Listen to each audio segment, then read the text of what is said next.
ਬਾਣੀ श्री गुरु ग्रंथ साहिब जी श्लोक महला चौथा।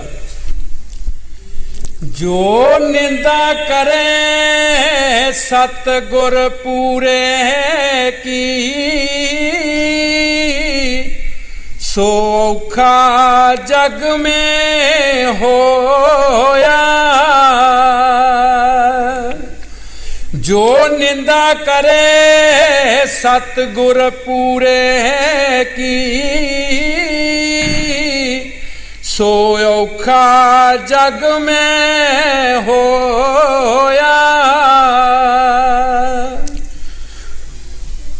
ये बाणी महाराज चौथी पातशाही श्री गुरु रामदास जी दी है। संतां दे विच यही बड़ी तारीफ होंदी है, वो किसी का नां नहीं लैंदे। जो कुछ भी कहणगे मुश्तरका कहणगे। कई बार अगे भी दस्या कि महाराज पंजवीं पातशाही दे वक्त पाठ कीर्तन करते होंदे सी। उन्हां दी लड़की दी शादी सी ते गुरु साहब दे पास आए कि सानू माया की जरूरत है। महाराज पंजवीं पातशाही दे वक्त उन्हें कहा कोई गल नहीं, तुहाडा काम हो जाएगा। कहने लगे नहीं, तुसी अज की सेवा सानू दिओ सारी। गुरु साहब जी कहने लगे कोई गल नहीं, तुसी काम ही करना अपना, तुहाडा काम हो जाएगा। नहीं जी, अज की सेवा दिओ। कुदरत की मर्जी, उस दिन कोई आया ही नहीं, सेवा हुई ही नहीं। जदों सेवा कोई नहीं हुई, दिल च भाव ठा लिया कि सतगुर ने किसी को आउण ही नहीं दिता, सेवा होने ही नहीं देती। निंदक बन गए, घर जाके बह रहे। कीर्तन का समा सी, कीर्तन करने वास्ते आए नहीं। गुरु साहब ने प्रेमी बंदे भेजे कि जाओ भट्टां नूं बुला के लियाओ, आके कीर्तन करन। पर जदों बंदे नूं गुस्सा आया होवे, उन्होंने कोई भी सुझदा नहीं हैगा। जिहड़ा भी जावे कोई उन्होंने जवाब उल्टा फुलटा देण। आखिर संतां विच इन्नी निवरता देखो। आप गुरु साहब जी गए, उन्होंने दरवाजे ही नहीं खोले, माजियां तो नहीं उठे, कोई नमस्कार नहीं की, मुँह मोड़ ले।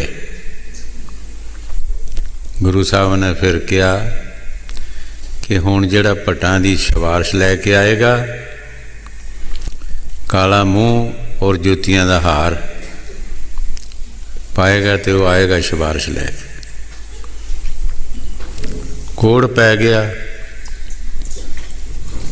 है तो मराशी सन, सतगुरां दे दरबार विचों उन्हां दा आदर मान सी, और जो भी खाना पीना उत्थे खांदे पींदे सन। फिर कोई बात ना पूछे, कोई भी बात ना पूछे, ना पल्ले कोई धन पदारथ सी। कुष्ट पैना शुरू हो गया, रोण पिटन। हुण कौन जुत्तियां दा हार गल पावे ते मूँह काला करे किसी वास्ते। ये भाई लद्दा कुदरती उन्हां दे घर गया, पुछया की गल होई है। उन्हां सारी कहानी दसी भी असी सतगुर ते भाव ठा लिया है, सानू बहुत सारे बुलाने वास्ते आए, लेकिन असी गए नहीं। सतगुर भी आए, असी उन्होंने सामने नहीं होए। हुण सतगुर कह गया कि काला मूँह किया जाएगा और जुतियां का हार पाया जाएगा, जिहड़ा इन्हां दी सिफारिश लैके आएगा। ये गुरमुखी ही कोई काम कर सकता है, आम दुनियादार बंदा नहीं कर सकता।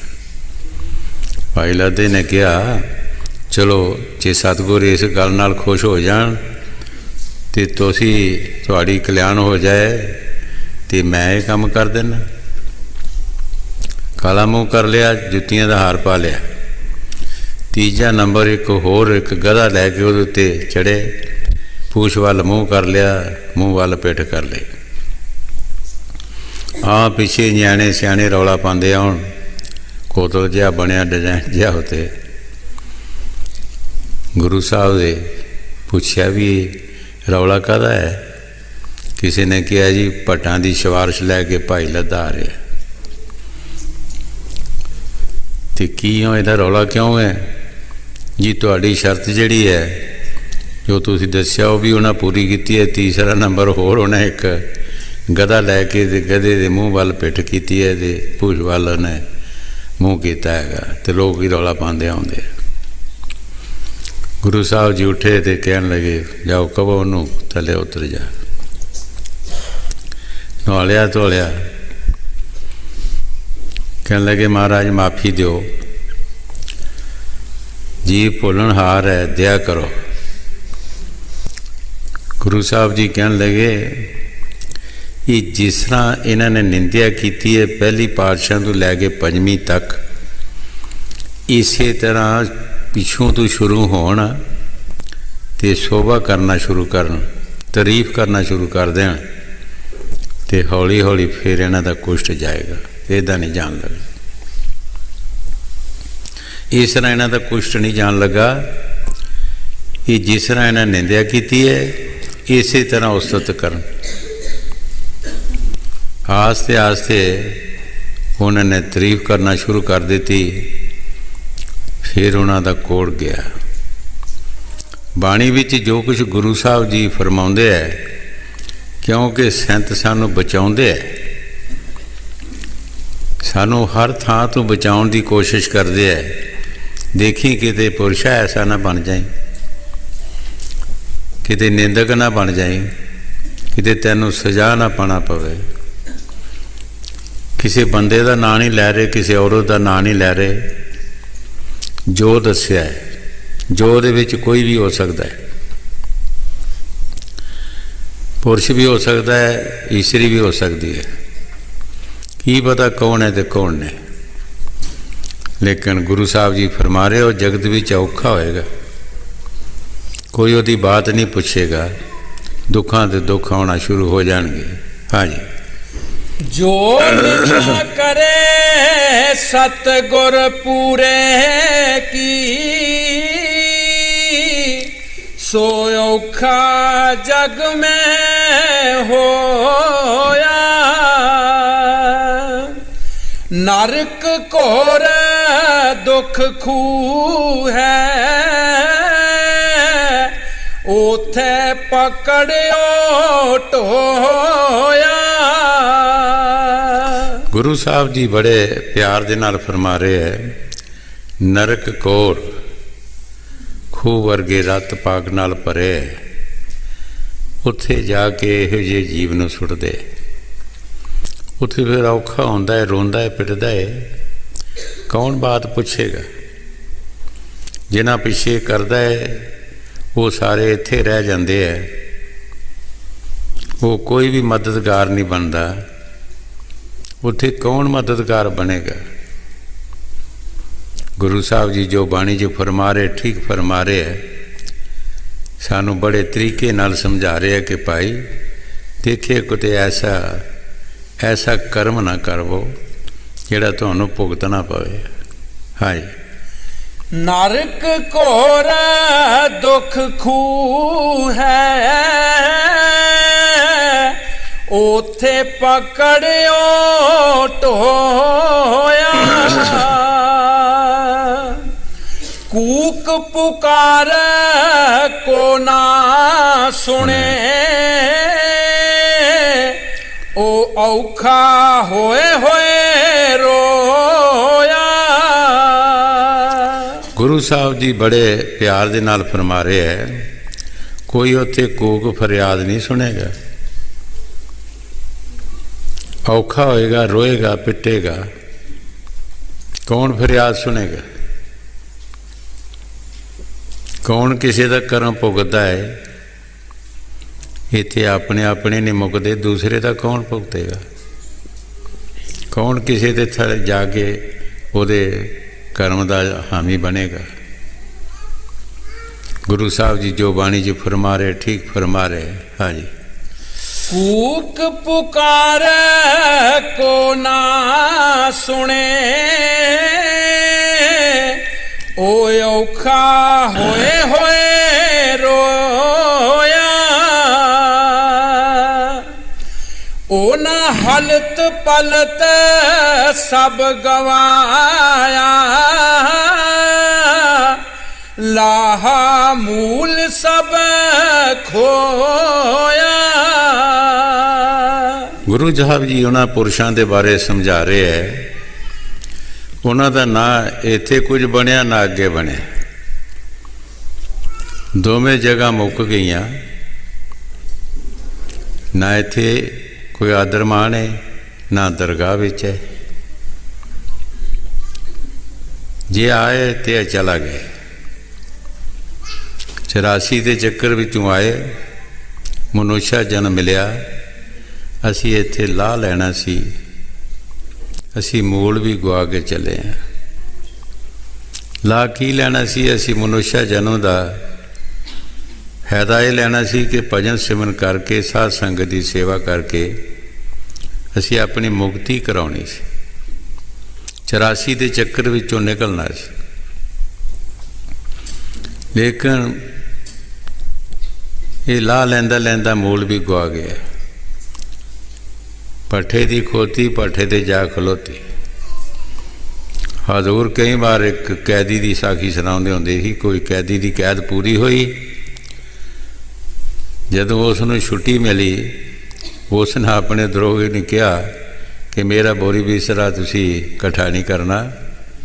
ਉਹਨਾਂ ਪੁੱਛਿਆ ਕਿਉਂ, ਕੀ ਗੱਲ? ਕਹਿੰਦਾ ਕਿ ਮੈਂ ਫਿਰ ਇਹੋ ਹੀ ਕੰਮ ਕਰਨਾ, ਫਿਰ ਮੁੜ ਕੇ ਇੱਥੇ ਹੀ ਆਉਣਾ ਹੈਗਾ। ਸੋ ਸਾਡੀ ਹਾਲਤ ਹੈ, ਅਸੀਂ ਸਭ ਜੂਨਾ ਭੁਗਤ ਕੇ ਮਨੁੱਖਾ ਜਨਮ ਵਿੱਚ ਆਏ। ਬਹੁਤ ਸਾਰੇ ਅਸੀਂ ਦੁੱਖ ਪਾਏ ਹੈ। ਇਹ ਜਿਨ੍ਹਾਂ ਰਿਸ਼ੀਆਂ ਮੁਨੀਆਂ ਨੂੰ ਪਤਾ ਹੈ, ਉਹਨਾਂ ਬਾਣੀਆਂ 'ਚ ਲਿਖਿਆ ਹੈ। ਕਈ ਵਾਰ ਅੱਗੇ ਵੀ ਦੱਸਿਆ ਹੈ ਕਿ ਸ੍ਰੀ ਸੁਖਦੇਵ ਜੀ ਰਿਸ਼ੀ ਵੇਦ ਵਿਆਸ ਦੇ ਲੜਕੇ ਹੋਏ। ਉਹਨਾਂ ਨੂੰ ਆਪਣੇ 105 ਜਨਮ ਦੀ ਖਬਰ ਸੀ, ਜਿਹੜੇ 84 ਵਿੱਚ ਭੁਗਤੇ ਹੈ। ਉਹ ਵੀ ਕਿਸ ਤਰ੍ਹਾਂ ਹੋਈ? ਇੱਕ ਵਾਰ ਸ਼ਿਵ ਜੀ ਤੇ ਪਾਰਵਤੀ ਇੱਕ ਜੰਗਲ ਵਿੱਚ ਬੈਠੇ ਸਨ ਤੇ ਸ਼ਿਵ ਜੀ ਮਹਾਰਾਜ ਪਾਰਵਤੀ ਨੂੰ ਅੰਮ੍ਰਿਤ ਕਥਾ ਸੁਣਾਉਣਾ ਸ਼ੁਰੂ ਕਰ ਦਿੱਤੀ। ਪਾਰਵਤੀ ਨੇ ਇੱਕ ਦੋ ਲਫ਼ਜ਼ ਸੁਣਿਆ ਤੇ ਸੌਂ ਗਈ। ਉਸ ਦਰਖਤ ਦੇ ਖੋੜ ਦੇ ਵਿੱਚ ਇੱਕ ਤੋਤਾ ਸੀ, ਉਹ ਹੰਗੂਰਾ ਭਰਦਾ ਰਿਹਾ। ਜਦੋਂ ਕਥਾ ਸਮਾਪਤ ਕੀਤੀ, ਦੇਖਿਆ ਤੇ ਪਾਰਵਤੀ ਸੁੱਤੀ ਸੀ। ਸੋਚਿਆ ਕਿ ਮੇਰੀ ਕਥਾ ਕਿਸ ਨੇ ਸੁਣੀ ਹੈ। ਜਦੋਂ ਦੇਖਿਆ ਉਹ ਤੋਤਾ ਨਜ਼ਰ ਆਇਆ। ਤੋਤੇ ਦੇ ਮਗਰ ਹੋ ਗਿਆ ਕਿ ਇਹਨੂੰ ਮਾਰ ਦਈਏ। ਅੱਗੇ ਅੱਗੇ ਤੋਤਾ ਉੱਡ ਪਿਆ, ਪਿੱਛੇ ਸ਼ਿਵ ਜੀ ਮਹਾਰਾਜ। ਤੋਤੇ ਨੇ ਜਦੋਂ ਦੇਖਿਆ ਕਿ ਮੇਰਾ ਖਹਿੜਾ ਨਹੀਂ ਛੱਡਦਾ, ਉਸਨੇ ਵੇਦ ਵਿਆਸ ਰਿਸ਼ੀ ਦੀ ਔਰਤ ਜਿਹੜੀ ਸੀ ਉਹਦੇ ਗਰਭ ਵਿੱਚ ਸਮਾ ਗਿਆ। ਸ਼ਿਵ ਜੀ ਮਹਾਰਾਜ ਬਾਹਰ ਬੈਠੇ ਰਹੇ। 12 ਸਾਲ ਗੁਜ਼ਰ ਗਏ। ਨਾਰਦ ਮੁਨੀ ਆਇਆ, ਪੁੱਛਿਆ ਬਾਬਾ ਜੀ ਤੁਸੀਂ ਇੱਥੇ ਕਿਉਂ ਬੈਠੇ ਹੋ? ਉਸਨੇ ਆਪਣੀ ਸਾਰੀ ਕਹਾਣੀ ਦੱਸੀ ਕਿ ਮੇਰੀ ਕਥਾ ਤੋਤੇ ਨੇ ਸੁਣ ਲਈ ਹੈ ਔਰ ਇਸ ਔਰਤ ਦੇ ਗਰਭ ਵੀ ਸਮਾਇਆ ਹੈ। ਕੋਈ ਵੀ ਪੈਦਾਇਸ਼ ਹੋਏਗੀ ਮੈਂ ਉਸ ਨੂੰ ਮਾਰ ਦੇਣਾ। ਨਾਰਦ ਮੁਨੀ ਨੇ ਕਿਹਾ ਬਾਬਾ ਜੀ ਤੁਸੀਂ ਇੰਨੀ ਕੋਸ਼ਿਸ਼ ਕਰ ਰਹੇ ਹੋ, ਤੁਹਾਡੀ ਕਥਾ ਵਿੱਚ ਕੀ ਸ਼ਕਤੀ ਹੈ? ਕਹਿੰਦੇ ਜਿਹੜਾ ਮੇਰੀ ਕਥਾ ਸੁਣਦਾ ਅਮਰ ਹੋ ਜਾਂਦਾ ਹੈ। ਬਾਬਾ ਜੀ ਜੇ ਅਮਰ ਹੋ ਜਾਂਦਾ ਤੇ ਤੁਸੀਂ ਉਹਨੂੰ ਮਾਰ ਵੀ ਕਿੱਦਾਂ ਸਕਦੇ ਹੋ? ਤੁਹਾਨੂੰ ਇਹ ਨਹੀਂ ਸੋਚ ਆਈ ਜਿਹੜਾ ਇੱਕ ਅਮਰ ਹੋ ਗਿਆ, ਤੁਸੀਂ ਕਿੱਦਾਂ ਮਾਰੋਗੇ ਉਹਨੂੰ? ਜਾਓ ਕਿਤੇ ਕੰਮ ਕਰੋ। 12 ਸਾਲ ਦੇ ਬਾਅਦ ਉਸ ਲੜਕੇ ਨੇ ਜਨਮ ਲਿਆ, ਜਿਸ ਦਾ ਨਾਂ ਸ੍ਰੀ ਸੁਖਦੇਵ ਜੀ ਰੱਖਿਆ ਗਿਆ। ਛੋਟੀ ਉਮਰ ਦੇ ਵਿੱਚ ਹੀ ਘਰੋਂ ਨਿਕਲ ਕੇ ਤੁਰ ਪਿਆ। ਪਿੱਛੇ ਪਿੱਛੇ ਰਿਸ਼ੀ ਵੇਦ ਵਿਆਸ ਵੀ। ਜਦੋਂ ਪਿੱਛੇ ਦੇਖਿਆ, ਪਿਤਾ ਜੀ ਤੁਸੀਂ ਮੇਰੇ ਪਿੱਛੇ ਕਿਉਂ ਆ ਰਹੇ ਹੋ? ਕਹਿਣ ਲੱਗੇ, ਬੇਟਾ ਅਸੀਂ ਇਹ ਸੋਚਦੇ ਸੀ ਕਿ ਸਾਡੇ ਘਰ ਕੋਈ ਔਲਾਦ ਹੋਏਗੀ, ਸਾਡੀ ਕੋਈ ਸੇਵਾ ਕਰੇਗੀ, ਪਰ ਤੂੰ ਛੋਟੀ ਉਮਰ ਵਿੱਚ ਹੀ ਸਾਨੂੰ ਛੱਡ ਕੇ ਤੁਰ ਚਲੇ। ਸ੍ਰੀ ਸੁਖਦੇਵ ਜੀ ਨੇ ਕਿਹਾ, ਪਿਤਾ ਜੀ ਮੈਨੂੰ 105 ਜਨਮ ਦੀ ਖਬਰ ਹੋ ਚੁੱਕੀ ਹੈ। ਜਿਹੜੇ 84 ਦੇ ਵਿੱਚ ਮੈਂ ਦੁੱਖ ਭੁਗਤੇ ਹੈ, 5 ਜਨਮਾਂ ਦਾ ਤੁਹਾਨੂੰ ਮੈਂ ਹਵਾਲਾ ਦੱਸਦਾ ਹਾਂ, 100 ਦਾ ਤੁਸੀਂ ਅੰਦਾਜ਼ਾ ਲਾ ਲੈਣਾ। ਪਿਤਾ ਜੀ ਇੱਕ ਜਨਮ ਮੇਰਾ ਕੁੱਤੇ ਦਾ ਆ ਗਿਆ। ਮੈਂ ਕਿਸੇ ਮੈਦਾਨ ਵਿੱਚ ਸਹਿਬ ਸਭਾ ਲੇਟਿਆ ਸੀ, ਕਿਸੇ ਰਾਹੀ ਜਾਂਦੇ ਨੇ ਮੇਰੇ ਸਿਰ 'ਚ ਲਾਠੀ ਮਾਰ ਦਿੱਤੀ, ਮੇਰਾ ਸਿਰ ਪਟ ਗਿਆ, ਮੇਰੇ ਸਿਰ 'ਚ ਕੀੜੇ ਪੈ ਗਏ। ਪਿਤਾ ਜੀ ਜਿਸ ਘਰ ਮੈਂ ਜਾਵਾਂ ਉਹ ਅੱਗੇ ਹੀ ਲਾਠੀ ਲੈ ਕੇ ਤਿਆਰ ਹੋਵੇ। ਇੱਕ ਸਰੀਰ ਦਾ ਦੁੱਖ, ਇੱਕ ਪੇਟ ਦੀ ਭੁੱਖ। ਬਹੁਤ ਮੈਂ ਉਹ ਜਨਮ ਦੁੱਖਾਂ ਦਾ ਭੁਗਤਿਆ।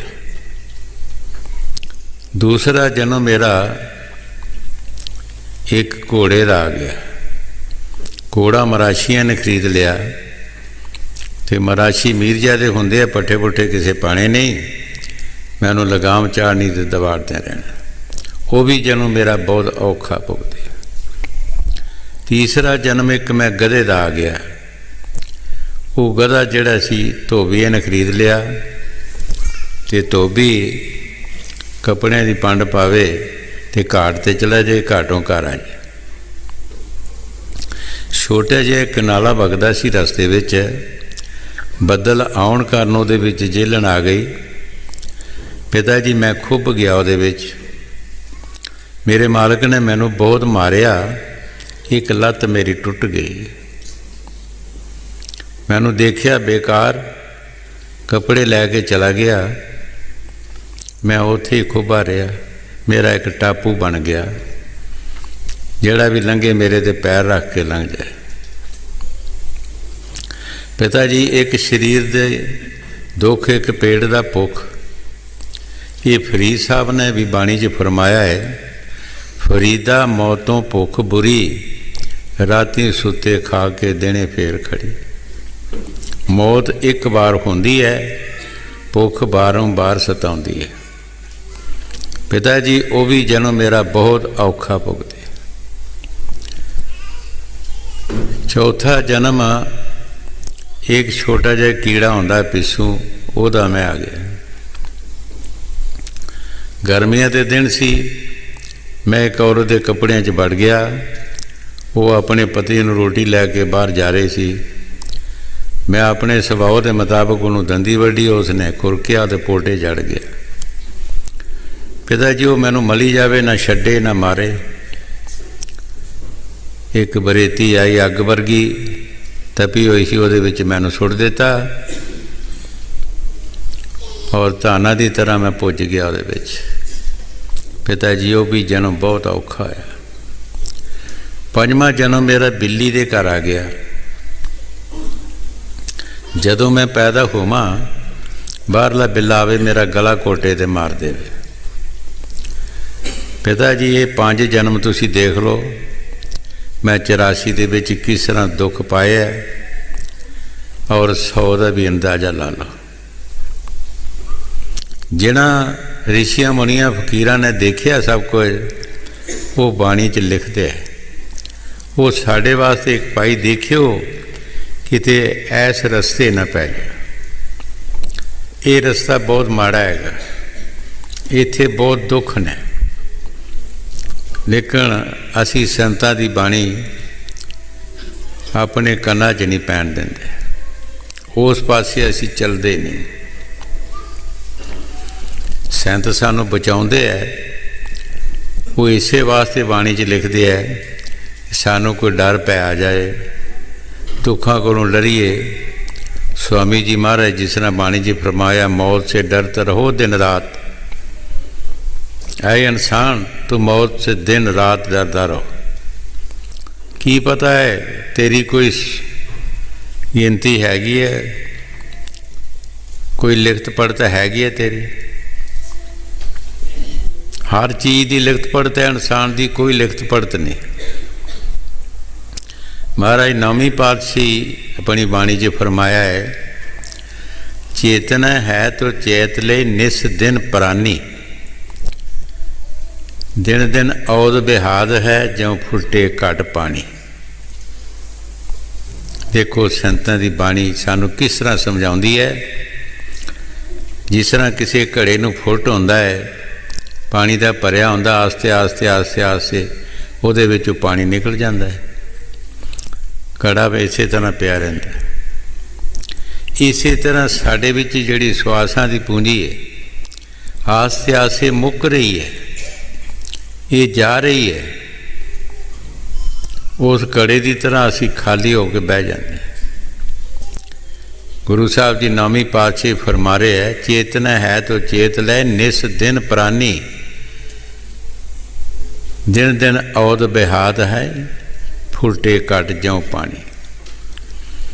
दिनों दिन तेरे दिन जेड़े मुक रहे है, ये बध नहीं रहे, ये घट रहे है तेरी उम्र चों। तू उस मालिक का नाम चेत, ईश्वर की भगती कर, नेक पाक काम कर।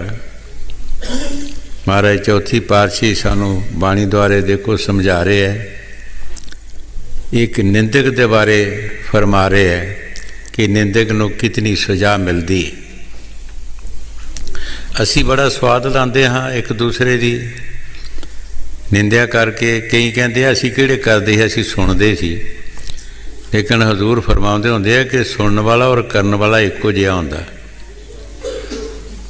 सुनने वाला और करने वाला एको जिहा हुंदा। अगर ना सुने तो करने वाला कर नहीं सकता। उन्होंने पहले ही कह दे भी पहले लफ्ज़ विच ही कि मैं तेरी गल नहीं सुननी, तो करने वाला कर नहीं सकता, बच जाते दोवें। जदों असी स्वाद लाउंदे हाँ फिर असी फस जाते हैं, असी भी हिस्सेदार बन जाते हैं। फिर इस वास्ते गुरु साहब जी बाणी 'च फरमा रहे है कि भाई तुसी बचन का तरीका सोचो, किस तरह असी बचना है। इन्हां गल्लां तो असी बचन का किस तरह असी बच सकते हैं, वो संत महापुरख सानू समझाउंदे है कि किस तरह तुसी बच सकते हो। हाँ जी। ओ ना हलत पलत सब गवाया, लाहा मूल सब खोया। ओ तेली संदा बलद कर, नित पल के उठ प्रभ जोया। ये पुराने बंदियां नूं पता है कि पिंडां दे विच मुसलमान तेली जदों हुंदे सी तो एक मकान उन्होंने ऐसा बनाया हुंदा सी जिहदे च कोलू लाया हुंदा सी, और इक्को राह हुंदा सी उस पशु दे जाण दा, और इक्को ही राह हुंदा हुंदा सी। जदों भी उस पशु नूं उस कोलू जोड़दा ही सारी रात तुरदा रहिंदा सी। जदों खड़ा करदा सी उसे रस्ते ते आके खड़ा करदा सी। फिर वो पशु सोचदा है मैं इत्थों ही तुरिया, इत्थे ही मैं खड़ा, मेरा सफ़र गया किधर है, जिहड़ा मैं सफ़र किया वो किधर गया हैगा। ये हालत साडी है। असी जिन्ना मर्जी सफ़र करिए, जदों असी यह काम करांगे तो साडा सफ़र सारा ही खत्म हो जाएगा। तेली दे ढगे वांगर साडे पल्ले कुछ नहीं रहेगा। जो गुरु साहब जी बाणी 'च फरमा रहे है, एक तेली दे ढगे की मिसाल दे रहे है कि वह भी पछताउंदा है। जब उत्थे खड़ा किया जाता है वो पछताउंदा है कि मैं सारी रात तुरदे होया ते मेरा सफ़र गया किधर है। ਇਸੇ ਤਰ੍ਹਾਂ ਇਹ ਵੀ ਆਖਰ ਪੁੱਛਦਾ ਹੈ ਗਨਸਾਨ ਵੀ। ਹਾਂਜੀ। ਓ ਤੇਲੀ ਸੰਦਾ ਬਲਦ ਕਰ ਨਿਤ ਫਲ ਕੇ ਉਠ ਪ੍ਰਭ ਜੋਇਆ ਹਰ ਵੇਖੇ ਸੁਣੇ ਨਿਤ ਸਭ ਕਛ ਤਦ ਕੁਛ ਗੁਜਾ ਨਾ ਹੋਇਆ। ਗੁਰੂ ਸਾਹਿਬ ਜੀ ਬੜੇ ਪਿਆਰ ਦੇ ਨਾਲ ਫਰਮਾ ਰਹੇ ਹੈ, ਉਹ ਪਰਮਾਤਮਾ ਜਿਹੜਾ ਹੈ ਉਹਨੂੰ ਅਸੀਂ ਕੀ ਸਮਝਦੇ ਹਾਂ? ਅੰਨਾ ਬੋਲਾ ਸਮਝਦੇ ਹਾਂ ਕਿ ਉਹ ਸਾਡੀਆਂ ਕਰਤੂਤਾਂ ਨੂੰ ਜਾਣਦਾ ਨਹੀਂ ਹੈ, ਉਹ ਸਾਨੂੰ ਦੇਖਦਾ ਨਹੀਂ ਹੈ, ਉਹ ਤੇ ਜ਼ਰੇ ਜ਼ਰੇ ਵਿੱਚ ਵਸ ਰਿਹਾ ਹੈ, ਉਹ ਸਭ ਕੁਝ ਦੇਖ ਰਿਹਾ ਹੈ। ਅਸੀਂ ਜੋ ਕੁਝ ਚੋਰੀ ਕਰਦੇ ਹਾਂ, ਕਿਹਦੇ ਕੋਲੋਂ ਅਸੀਂ ਚੋਰੀ ਕਰਦੇ ਹਾਂ? ਬਾਣੀ 'ਚ ਗੁਰੂ ਸਾਹਿਬ ਜੀ ਫਰਮਾ ਰਹੇ, ਹਰ ਦੇਖ ਰਿਹਾ ਸਭ ਕੁਝ ਜੋ ਵੀ ਤੂੰ ਕਰ ਰਿਹਾ। ਕਿਆ ਉਹਦੇ ਕੋਲੋਂ ਕਿਹੜੀ ਗੁੱਝੀ ਚੀਜ਼ ਹੈ, ਕਿਹੜੀ ਲੁਕਾ ਕੇ ਅਸੀਂ ਕਰ ਸਕਦੇ ਹਾਂ? ਉਹਨੂੰ ਕਿਸੇ ਗਵਾਹ ਦੀ ਜ਼ਰੂਰਤ ਨਹੀਂ। ਉਹਨੇ ਸਾਡੇ ਕਰਮ ਦੇਖ ਕੇ ਉਹਨਾਂ ਸਾਡੇ ਖਿਲਾਫ ਡਾਇਰੈਕਟ ਫੈਸਲਾ ਕਰਨਾ। ਉਹਨੂੰ ਕਿਸੇ ਗਵਾਹ ਦੀ ਜ਼ਰੂਰਤ ਨਹੀਂ। ਬਾਣੀ 'ਚ ਗੁਰੂ ਸਾਹਿਬ ਜੀ ਫਰਮਾਉਂਦੇ ਆ, ਖੁਸ਼ ਖੁਸ਼ ਲਹਿੰਦਾ ਬਸਤ ਪਰਾਈ, ਦੇਖੇ ਸੁਣੇ ਤੇਰੇ ਨਾਲ ਖੁਦਾਈ। ਅਸੀਂ ਬਾਣੀ ਰੋਜ਼ ਸੁਣਦੇ ਹਾਂ, ਰੋਜ਼ ਪੜ੍ਹਦੇ ਹਾਂ, ਲੇਕਿਨ ਸਾਨੂੰ ਅਸਰ ਨਹੀਂ ਹੁੰਦਾ। ਗੁਰੂ ਸਾਹਿਬ ਜੀ ਫਰਮਾਉਂਦੇ ਆ, ਤੂੰ ਪਰਾਈਆਂ ਚੀਜ਼ਾਂ ਨੂੰ ਖੁਸਦਾ ਹੈ, ਪਰਾਈਆਂ ਚੀਜ਼ਾਂ 'ਤੇ ਹਮਲੇ ਕਰਦਾ ਹੈ, ਆਪਣੀਆਂ ਬਣਾਉਂਦਾ ਹੈ। ਉਹ ਖੁਦਾ ਪਰਮਾਤਮਾ ਜਿਹੜਾ ਹੈ ਉਹ ਤੈਨੂੰ ਦੇਖ ਰਿਹਾ ਹੈ। ਉਹਨੂੰ ਕਿਸੇ ਗਵਾਹ ਦੀ ਜ਼ਰੂਰਤ ਨਹੀਂ ਹੈ।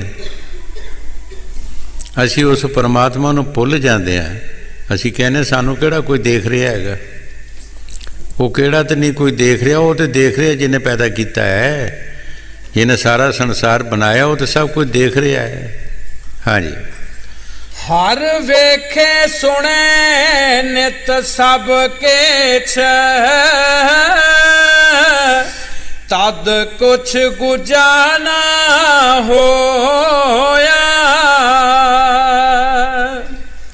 ਜੇ ਹਾ ਬੀਜੇ ਸੋ ਲੁਣੇ ਜੇ ਹਾ ਪੂਰਬ ਕਿਨੇ ਬੋਇਆ। ਗੁਰੂ ਸਾਹਿਬ ਜੀ ਬੜੇ ਪਿਆਰ ਦੇ ਨਾਲ ਫਰਮਾ ਰਹੇ ਹੈ, ਇਹ ਜੈਸਾ ਬੀਜ ਅਸੀਂ ਬੀਜਾਂਗੇ ਐਸਾ ਅਸੀਂ ਵੱਢਾਂਗੇ। ਬਾਹਰ ਤੁਸੀਂ ਖੇਤੀ ਦੀ ਮਿਸਾਲ ਲੈ ਲਓ, ਜਿਸ ਨੇ ਜੌਂ ਬੀਜਣੇ ਉਹਨੇ ਕਣਕ ਨਹੀਂ ਵੱਢਣੀ, ਉਸ ਨੇ ਜੌਂ ਹੀ ਵੱਢਣੇ ਹੈ। ਜੋ ਅਸੀਂ ਕਰਮ ਕਰਾਂਗੇ ਉਹਨਾਂ ਕਰਮਾਂ ਦਾ ਸਾਨੂੰ ਫਾਇਦਾ ਮਿਲੇਗਾ। ਜੇ ਅਸੀਂ ਕਰਮ ਕਰਾਂਗੇ ਤਾਂ ਅੱਛਾ ਫਾਇਦਾ ਮਿਲੇਗਾ, ਜੇ ਮਾੜੇ ਕਰਾਂਗੇ ਤਾਂ ਮਾੜਾ ਮਿਲੇਗਾ। ਜੋ ਗੁਰੂ ਨਾਨਕ ਦੇਵ ਜੀ ਮਹਾਰਾਜ ਫਰਮਾਉਂਦੇ ਆ, ਮੰਦੇ ਕੰਮੇ ਨਾਨਕਾ ਜਦ ਤੱਕ ਮੰਦੇ ਹਾਲ, ਚੰਗੇ ਕੰਮੇ ਨਾਨਕਾ ਉਸਤਤ ਕਰੇ ਜਹਾਨ। ਮੰਦੇ ਕੰਮਾਂ ਦਾ ਹਾਲ ਮੰਦਾ ਹੀ ਹੈ। 100 ਦਿਨ ਸਾਧ ਦਾ, ਇੱਕ ਦਿਨ 100 ਦਿਨ ਚੋਰ ਦਾ, ਇੱਕ ਦਿਨ ਸਾਧ ਦਾ ਵੀ ਆ ਹੀ ਜਾਂਦਾ। ਇੱਕ ਦਿਨ ਉਹ ਫੜਿਆ ਹੀ ਜਾਂਦਾ ਹੈ, ਇੱਕ ਦਿਨ ਉਹਦੇ 'ਤੇ ਉਹ ਆ ਹੀ ਜਾਂਦਾ। ਮੁਸ਼ਕਿਲ ਦੀ ਘੜੀ ਜਿਹੜੀ ਹੈ, ਕਿੱਥੇ ਬਚ ਜਾਏਗਾ ਬੰਦਾ? ਜੋ ਗੁਰੂ ਸਾਹਿਬ ਜੀ ਬਾਣੀ 'ਚ ਫਰਮਾ ਰਹੇ, ਠੀਕ ਫਰਮਾ ਰਹੇ। ਹਾਂਜੀ। ਜੇ ਹਾ ਬੀਜੇ ਸੋ ਲੁਣੇ ਜੇ ਹਾ ਪੂਰਬ ਕਿਨੇ ਬੋਇਆ। ਜਿਸ ਕਿਰਪਾ ਕਰੇ ਪ੍ਰਭ ਆਪਣੀ ਤਿਸ ਸਤਿਗੁਰ ਕੇ ਚਰਨ ਧੋਇਆ। ਗੁਰੂ ਸਾਹਿਬ ਜੀ ਬੜੇ ਪਿਆਰ ਨਾਲ ਫਰਮਾ ਰਹੇ ਹੈ, ਜਿਹਦੇ ਉੱਤੇ ਉਹ ਪ੍ਰਭੂ ਪਰਮਾਤਮਾ ਕਿਰਪਾ ਕਰੇਗਾ ਉਹ ਕਿਸੇ ਮਹਾਂਪੁਰਖਾਂ ਦਾ ਕਹਿਣਾ ਮੰਨੇਗਾ ਔਰ ਉਹਨਾਂ ਦੇ ਕਹਿਣੇ ਮੁਤਾਬਕ ਚਲੇਗਾ। ਇਹ ਵੀ ਉਸ ਮਾਲਕ ਦੀ ਅਪਾਰ ਕਿਰਪਾ ਹੋਏਗੀ। ਹੁਣ ਅਸੀਂ ਇਹਦੇ ਬਾਰੇ ਵੀ ਸੋਚਣਾ ਹੈ। ਬਹੁਤ ਸਾਰੇ ਲੋਕ ਇੱਥੇ ਵੀ ਆ ਕੇ ਰਹਿ ਜਾਂਦੇ ਹੈ ਕਿ ਪਰਮਾਤਮਾ ਦੀ ਕਿਰਪਾ ਹੋਏਗੀ ਤੇ ਅਸੀਂ ਕਰਾਂਗੇ। ਪਿੱਛੇ ਲਫ਼ਜ਼ ਵਿੱਚ ਜੋ ਕਿਹਾ ਹੈ ਕਿ ਜੈਸਾ ਬੀਜ ਤੂੰ ਬੀਜੇਗਾ ਤੈਸਾ ਵੱਢੇਗਾ। ਜੈਸਾ ਅਸੀਂ ਕਰਮ ਕਰਾਂਗੇ ਪਰਮਾਤਮਾ ਨੇ ਉਸੇ ਤਰ੍ਹਾਂ ਦਾ ਸਾਨੂੰ ਫਲ ਦੇਣਾ ਹੈ। ਸਾਡੇ ਉੱਤੇ ਦਇਆ ਉਸੇ ਤਰ੍ਹਾਂ ਦੀ ਕਰਨੀ ਹੈ। ਜੇ ਅਸੀਂ ਉਸ ਰਸਤੇ ਚੱਲਦੇ ਹੀ ਨਹੀਂ ਤਾਂ ਸਾਡੇ 'ਤੇ ਦਇਆ ਕੀ ਕਰੇਗਾ। ਜਦੋਂ ਅਸੀਂ ਉਸ ਰਸਤੇ ਤੁਰਾਂਗੇ ਉਹ ਮਾਲਕ ਜ਼ਰੂਰ ਸਾਡੇ 'ਤੇ ਦਇਆ ਕਰੇਗਾ। ਕਈ ਵਾਰ ਹਜ਼ੂਰ ਜ਼ਿਮੀਂਦਾਰ ਦੀ ਮਿਸਾਲ ਦਿੰਦੇ ਹੁੰਦੇ ਸੀ। ਘਰ ਦੱਸ ਕੇ ਜਿਹੜਾ ਬੰਦਾ ਜਾਂਦਾ ਹੈ ਕਿ ਮੈਂ ਫਲਾਣੇ ਖੇਤ ਵਿੱਚ ਚੱਲਿਆ ਕੰਮ ਕਰਨ ਵਾਸਤੇ, ਤਾਂ ਘਰਦਿਆਂ ਨੂੰ ਉਸੇ ਵਕਤ ਹੀ ਫਿਕਰ ਪੈ ਜਾਂਦਾ ਕਿ ਇਹਦੇ ਵਾਸਤੇ ਰੋਟੀ ਪਾਣੀ ਲੈਣਾ ਹੈਗਾ। ਜਿਹੜਾ ਬੰਦਾ ਦੱਸ ਕੇ ਨਹੀਂ ਜਾਂਦਾ ਉਹਦੇ ਪਿੱਛੇ ਵੀ ਕੋਈ ਜਾਂਦਾ ਰੋਟੀ ਲੈ ਕੇ, ਚਾਹੇ ਉਹ ਬੜਾ ਕੰਮ ਕਰਦਾ ਹੈ ਚਾਹੇ ਥੋੜ੍ਹਾ ਕਰਦਾ ਹੈ। ਇਸੇ ਤਰ੍ਹਾਂ ਅਗਰ ਅਸੀਂ ਸਤਿਗੁਰ ਦੇ ਕਹਿਣੇ ਮੁਤਾਬਕ ਅਸੀਂ ਉਸ ਲਾਈਨ 'ਤੇ ਚੱਲਦੇ ਚੱਲਾਂਗੇ ਤੇ ਸਾਡੇ ਮਾਲਕ ਨੂੰ ਜ਼ਰੂਰ ਫਿਕਰ ਹੋਏਗਾ। ਸਾਡੇ ਮਾਲਕ ਨੂੰ ਫਿਕਰ ਹੋਏਗਾ। ਅਗਰ ਅਸੀਂ ਉਸ ਲਾਈਨ 'ਤੇ ਚੱਲਦੇ ਹੀ ਨਹੀਂ ਤਾਂ ਸਾਡੇ ਮਾਲਕ ਨੂੰ ਕੀ ਫਿਕਰ ਹੋਏਗਾ। ਉਹਨੂੰ ਵੀ ਕੀ ਫਿਕਰ ਹੈ। ਜੋ ਗੁਰੂ ਸਾਹਿਬ ਦੀ ਬਾਣੀ 'ਚ ਫਰਮਾ ਰਹੇ ਠੀਕ ਫਰਮਾ ਰਹੇ ਹੈ ਕਿ ਉਸ ਮਾਲਕ ਦੀ ਬੜੀ ਅਪਾਰ ਕਿਰਪਾ ਹੋਏਗੀ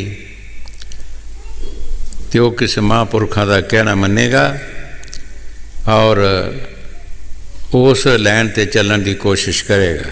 ਹਾਂਜੀ। जिस कृपा करे प्रभ अपनी तिस सतगुर के चरण धोया। गुर सतगुर पिछे तर गया ज्यों लोहा काठ संगोया। ਗੁਰੂ ਸਾਹਿਬ ਜੀ ਬਾਹਰ ਦੀਆਂ ਮਿਸਾਲਾਂ ਦੇ ਕੇ ਸਾਨੂੰ ਸਮਝਾ ਰਹੇ ਹੈ ਕਿ ਅਸੀਂ ਇਕੱਲੇ ਨਹੀਂ ਤਰ ਸਕਦੇ, ਇਕੱਲੇ ਅਸੀਂ ਕੁਝ ਵੀ ਨਹੀਂ ਕਰ ਸਕਦੇ। ਤੁਸੀਂ ਲੋਹੇ ਨੂੰ ਇੱਕ ਤੋਲੇ ਨੂੰ ਪਾਣੀ ਵਿੱਚ ਸੁੱਟ ਦਿਓ, ਉਹ ਤਰ ਨਹੀਂ ਸਕਦਾ। ਪਰ ਜਾਓ ਤੁਸੀਂ ਜਹਾਜ਼ਾਂ ਨੂੰ ਦੇਖੋ, ਹਜ਼ਾਰਾਂ ਮਣੇ ਦੇ ਲੋਹ ਲੱਗੇ ਹੁੰਦੇ ਹੈ, ਨਾਲ ਲੱਕੜ ਲੱਗੀ ਹੁੰਦੀ ਹੈ, ਲੋਹਾ ਵੀ ਤਰ ਜਾਂਦਾ ਹੈ। ਉਹਦੇ ਨਾਲ ਲੱਗ ਕੇ ਲੋਹਾ ਵੀ ਤਰ ਜਾਂਦਾ ਹੈ। ਇਸੇ ਤਰ੍ਹਾਂ ਅਸੀਂ ਵੀ ਸਤਿਗੁਰ ਦੇ ਚਰਨਾਂ ਵਿੱਚ ਜਾ ਕੇ ਔਰ ਉਹਨਾਂ ਦਾ ਕਹਿਣਾ ਮੰਨ ਕੇ ਭਜਨ ਸਿਮਰਨ ਕਰਾਂਗੇ, ਉਹਨਾਂ ਦੀ ਸਪੋਰਟ ਨਾਲ ਅਸੀਂ ਵੀ ਤਰ ਸਕਦੇ ਹਾਂ, ਉਹਨਾਂ ਦੀ ਮਦਦ ਨਾਲ ਅਸੀਂ ਤਰ ਸਕਦੇ ਹਾਂ। ਜੇ ਅਸੀਂ ਕਹੀਏ ਇਕੱਲੇ ਤਰ ਸਕਦੇ ਹਾਂ ਤਾਂ ਇਕੱਲੇ ਅਸੀਂ ਕੁਝ ਨਹੀਂ ਕਰ ਸਕਦੇ। ਸਾਨੂੰ ਪਤਾ ਹੀ ਨਹੀਂ ਅਸੀਂ ਕੀ ਕਰਨਾ ਹੈਗਾ, ਕਿਸ ਕੰਮ ਨਾਲ ਸਾਡੀ ਕਲਿਆਣ ਹੋਣੀ ਹੈ, ਕਿਹੜਾ ਕੰਮ ਅਸੀਂ ਕਰੀਏ, ਇਹ ਸਾਨੂੰ ਸਮਝ ਹੀ ਨਹੀਂ। ਇਹ ਸਾਨੂੰ ਸੈਂਤ ਦੱਸਦੇ ਆ ਵੀ ਭਾਈ ਇਸ ਰਾਹ ਚਲੋ, ਆਹ ਕੰਮ ਕਰੋ। ਉਹ ਸਾਨੂੰ ਤਰੀਕੇ ਦੱਸਦੇ ਆ। ਮਹਾਰਾਜ ਤੀਸਰੀ ਪਾਤਸ਼ਾਹੀ ਪਹਿਲੀ ਬਸਤਾ ਦੇ ਵਿੱਚ ਉਹਨਾਂ ਦੁਨੀਆ ਦੇ ਸਾਰੇ ਕੰਮ ਕੀਤੇ, 22 ਵਾਰ ਤੀਰਥ ਯਾਤਰਾ ਕੀਤੀ, ਜਗ ਮੋਸ਼ੇ ਵੀ ਕੀਤੇ, ਹੋਰ ਵੀ ਕਰਮ ਕਰਦੇ ਰਹੇ, ਲੇਕਿਨ ਕੋਈ ਸਮਝ ਨਹੀਂ ਆਈ, ਕੁਛ ਨਹੀਂ ਬਣਿਆ। ਜਦ ਮੁਰਸ਼ਿਦ ਦੇ ਪਾਸ ਆਏ ਫਿਰ ਮੁਰਸ਼ਿਦ ਨੇ ਦੱਸਿਆ ਵੀ ਆਹ ਕੰਮ ਕਰ। ਅੱਗੇ ਤੂੰ ਤੀਰਥਾਂ ਦਾ ਇਸ਼ਨਾਨ ਕਰਦਾ ਸੀ, ਹੁਣ ਤੀਰਥਾਂ ਤੋਂ ਪਾਣੀ ਲਿਆ ਕੇ ਸਾਨੂੰ ਇਸ਼ਨਾਨ ਕਰਾਇਆ ਕਰ। ਕਈ ਵਾਰ ਅੱਗੇ ਵੀ ਦੱਸਿਆ ਹੈ ਕਿ ਸੰਤ ਮਤਾ ਜਿਹੜਾ ਹੈ ਇਹਦਾ ਉਲਟਾ ਹੀ ਪੇਚ ਹੈ। ਜੇ ਸਮਝ ਆ ਜਾਏ ਤਾਂ ਬਹੁਤ ਜਲਦੀ ਤੋਂ ਜਲਦੀ ਇਹ ਕਾਮਯਾਬ ਹੋ ਸਕਦਾ ਹੈ, ਤੇ ਜੇ ਨਾ ਸਮਝ ਆਵੇ तो फिर सारी उम्र भावें लगा रहे। कोई भी पेज है जे सीधा धंधा पै जाए तो जल्दी फिट हो जाता है, जे ना तो भावें सारी दिन लगा रहे। देखो कित्थे एक पानी लिया के इशनान कराउणा, इशनान किसी ने करना, मैल किसी की लथनी। इशनान गुरु साहब जी करते सी ते मैल उन्हां दी जिहड़ा पानी लियाउंदे सी मैल उन्हां दी लथदी सी। ते 12 साल गुजरे, कुड़म कुड़म का पानी लियावे, बड़ा औखा है। 12 साल गुजरे और कोई नागा नहीं बिच पाया। ਸੰਤਾਂ ਦੀ ਮੌਜ ਆਉਂਦੀ ਹੈ। ਨੇਰੀ ਚੱਲੀ, ਮੀਂਹ ਚੱਲਿਆ, ਜਲਾਈ ਦੀ ਖੱਡੀ 'ਚ ਡਿੱਗ ਪਏ। ਆਵਾਜ਼ ਆਈ ਕਿ ਅੰਦਰੋਂ ਜਲਾਏ ਪੁੱਛਿਆ ਤੂੰ ਕੌਣ ਹੈ? ਤੋ ਜਲਾਈ ਨੇ ਕਿਹਾ ਇਹ ਅੰਬਰੂ ਨਥਾਇਆ ਹੋਣਾ ਇਸ ਵੇਲੇ, ਹੋਰ ਕੌਣ ਹੈਗਾ? ਜਿਹਨੂੰ ਕੋਈ ਥਾਂ ਨਹੀਂ, ਇਹ ਤੁਰਿਆ ਹੀ ਰਹਿੰਦਾ ਹੈਗਾ। ਜਦੋਂ ਗੁਰੂ ਸਾਹਿਬ ਦੇ ਪਾਸ ਗਿਆ, ਉਹਨਾਂ ਗੱਲ ਨਾਲ ਲਾ ਲਿਆ, ਨਥਾਇਆਂ ਦਾ ਥਾਂ, ਨਿਉਲਟਿਆਂ ਦੀ ਨੋਟ, ਨਿਆਸਰਿਆਂ ਦਾ ਆਸਰਾ। ਗੁਰਗੱਦੀ ਵੀ ਉਹਨਾਂ ਨੂੰ ਦੇ ਦਿੱਤੀ ਔਰ ਸਾਧ ਸੰਗਤ ਦੀ ਸੇਵਾ ਵੀ ਬਖਸ਼ ਦਿੱਤੀ। 12 ਸਾਲ ਲੱਗੇ ਸਿਰਫ ਸਫਾਈ ਕਰਨ ਵਾਸਤੇ। ਜੋ ਗੁਰੂ ਸਾਹਿਬ ਜੀ ਬਾਣੀ 'ਚ ਫਰਮਾ ਰਹੇ, ਠੀਕ ਫਰਮਾ ਰਹੇ ਹੈ। ਸਾਨੂੰ ਕੀ ਪਤਾ ਅਸੀਂ ਕੀ ਕਰੀਏ? ਅਸੀਂ ਆਪਣੇ ਵੱਲੋਂ ਸਾਰੇ ਹੀ ਲੋਕ, ਸਾਰੀ ਦੁਨੀਆ ਅਸੀਂ ਰੱਬ ਦਾ ਨਾਮ ਜਪੀ ਜਾਂਦੇ ਹਾਂ, ਕੋਈ ਕਿਸੇ ਢੰਗ ਨਾਲ, ਕੋਈ ਕਿਸੇ ਢੰਗ ਨਾਲ। ਕੀ ਪਤਾ ਕਿਸ ਤਰ੍ਹਾਂ ਅਸੀਂ ਜਪਣਾ ਹੈਗਾ, ਕੀ ਤਰੀਕਾ ਕਰਨਾ ਹੈਗਾ। ਬਾਣੀ 'ਚ ਲਿਖਿਆ ਰਾਮ ਪੜ੍ਹੋ ਮਨ ਕਰੋ ਵਿਚਾਰਾ। ਸਿਰਫ ਰਾਮ ਰਾਮ ਨਹੀਂ ਕਰੋ, ਥੋੜ੍ਹੀ ਵਿਚਾਰ ਵੀ ਕਰੋ ਕਿ ਰਾਮ ਰਾਮ ਜਪਦਿਆਂ ਦੇ ਤੁਹਾਨੂੰ ਉਮਰ ਲੰਘ ਗਈ ਹੈ, ਕੋਈ ਵਿਚਾਰ ਵੀ ਕੀਤੀ ਹੈ। ਰਾਮ ਵੀ ਆਇਆ, ਉਹ ਜਿਹੜੇ ਸਾਡੇ ਅੰਦਰ ਕਾਮ ਕ੍ਰੋਧ ਮੋਹ ਲੋਭ ਹੰਕਾਰ ਦੁਸ਼ਮਣ ਬੈਠੇ ਹੈ, ਕੋਈ ਫਰਕ ਪਿਆ ਹੈ? ਸਾਡੇ ਕ੍ਰੋਧ ਵਿੱਚ ਫਰਕ ਪਿਆ ਹੈ, ਮੋਹ ਵਿੱਚ ਫਰਕ ਪਿਆ ਹੈ, ਲੋਭ ਵਿੱਚ ਫਰਕ ਪਿਆ ਹੈ? ਕਿਸੇ ਵਿੱਚ ਫਰਕ ਹੈ? ਜੇ ਕੋਈ ਫਰਕ ਨਹੀਂ ਪਿਆ ਤਾਂ ਫਿਰ ਰਾਮ ਦਾ ਕੋਈ ਫਾਇਦਾ ਨਹੀਂ, ਫਿਰ ਰਾਮ ਕਿਹਾ ਹੀ ਨਹੀਂ। ਸੰਤ ਜਿਹੜੀ ਦਵਾਈ ਦਿੰਦੇ ਹੈ, ਜੋ ਤਰੀਕਾ ਦੱਸਦੇ ਹੈ, ਜਿਉਂ-ਜਿਉਂ ਸਿੱਖ ਨਾਮ ਜਪੇਗਾ, ਇਹਨਾਂ ਦੁਸ਼ਮਣਾਂ ਦੇ ਨਾਲ ਇਹਨਾਂ 'ਚੋਂ ਫਰਕ ਪਏਗਾ। ਹਰ ਚੀਜ਼ ਦਾ ਫਰਕ ਪਏਗਾ, ਹਰ ਚੀਜ਼ ਘਟਦੀ ਜਾਏਗੀ। ਇਹਦੀ ਹਰ ਚੀਜ਼ ਹੀ ਹਰ ਕਿਸਮ ਨਾਲ ਹੀ ਘਟਦੀ ਜਾਂਦੀ ਹੈ। ਕਿਉਂ? ਉਸ ਨਾਮ ਦੇ ਵਿੱਚ ਸ਼ਕਤੀ ਹੈ। ਇਹ ਮਨ ਪਿੰਗਲ ਪਿਆ ਪੀ ਹਰੀ ਨਾਮ ਪਰ। ਇਹੀ ਮਨ ਜਿਹੜਾ ਸਾਡਾ ਛਲਾਂਗਾ ਮਾਰਦਾ ਹੈ। ਜਦੋਂ ਵੀ ਅਸੀਂ ਅੱਖ ਮੀਟਦੇ ਹਾਂ, ਕਈ ਕੋ ਕਿਤੇ ਚਲਾ ਜਾਂਦਾ, ਬਗੈਰ ਪੁੱਛੇ ਮੰਗੇ ਹੀ ਦੌੜਦਾ ਫਿਰਦਾ ਹੈਗਾ। ਜਿਹੜੀ ਚੀਜ਼ ਨੂੰ ਦੇਖਿਆ ਨਹੀਂ ਸੁਣਿਆ, ਉੱਥੇ ਪਹੁੰਚ ਜਾਂਦਾ ਹੈਗਾ। ਜਿਉਂ-ਜਿਉਂ ਸਿੱਖ ਨਾਮ ਜਪਦਾ ਹੈ, ਇਹ ਪਿੰਗਲਾ ਹੋ ਜਾਂਦਾ, ਫਿਰ ਲੱਤਾਂ ਬਾਹਾਂ ਟੁੱਟ ਜਾਂਦੀਆਂ। ਜਿਸ ਤਰ੍ਹਾਂ ਕਿਸੇ ਬੰਦੇ ਨੂੰ ਪਾਰਾ ਦੇ ਦਿਓ, ਉਹਦੀਆਂ ਲੱਤਾਂ ਬਾਹਾਂ ਜੁੜ ਜਾਂਦੀਆਂ ਨੇ। ਬਿਕਸੇ ਅੰਮ੍ਰਿਤ ਪਿਆ ਜਬ ਰਾਮ ਨਾਮ ਲਿਵ ਲੱਗੀ।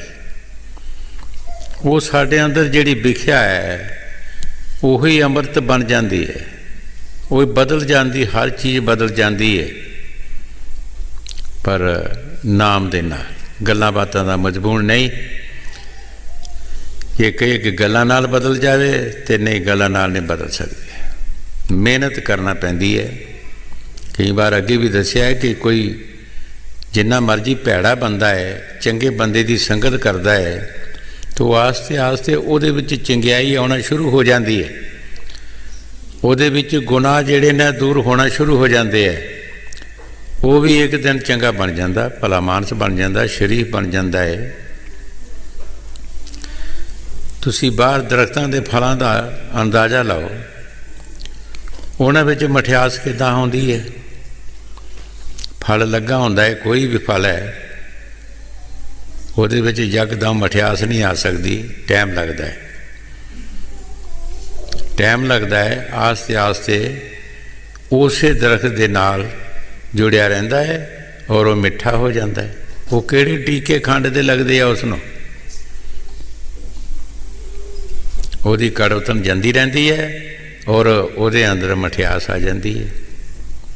ਇਸੇ ਤਰ੍ਹਾਂ ਸਿੱਖ ਵੀ ਸਤਿਗੁਰ ਦੇ ਕਹਿਣੇ ਮੁਤਾਬਕ ਕੰਮ ਕਰਦਾ ਰਹੇ, ਵਿਚਾਰ ਨਾ ਕਰੇ, ਸੋਚਾਂ 'ਤੇ ਨਾ ਆਏ, ਕੁਝ ਸੋਚੇ ਹੀ ਨਾ। ਅਕਲ ਚਤਰਾਈ ਛੋੜ ਤੇਰੇ ਭਲੇ ਕੋ ਕਹਾਂ, स्वामी जी महाराज फरमाया। तू अपनी अकल ਨੂੰ ਛੱਡ ਦੇ, सतगुर ਦੀ अकल ਲੈ। जो सतगुर ਕਹਿੰਦਾ ਸੋ ਕਰ। तू करी जा तुरी जा, एक दिन तू अपने मजले मकसूद ਤੇ पहुँच जाएगा। हर चीज़ का टाइम है, ਅਸੀਂ ਫਸਲ ਬੀਜਦੇ ਹਾਂ, ਉਸ ਦਾ ਵੀ ਕੋਈ ਟਾਈਮ ਹੈ। ਕੋਈ ਪੌਦਾ ਲਗਾਉਂਦੇ ਹਾਂ, ਉਸ ਦਾ ਵੀ ਕੋਈ ਟਾਈਮ ਹੈ ਫਸਲ ਦਾ, ਫਲ ਦੇਣ ਦਾ। ਹਰ ਚੀਜ਼ ਦਾ ਕੋਈ ਟਾਈਮ ਹੁੰਦਾ ਹੈ। ਅਸੀਂ ਕੀ ਕਰਦੇ ਹਾਂ, ਮਰਾਸ਼ੀ ਦੀ ਤਰ੍ਹਾਂ,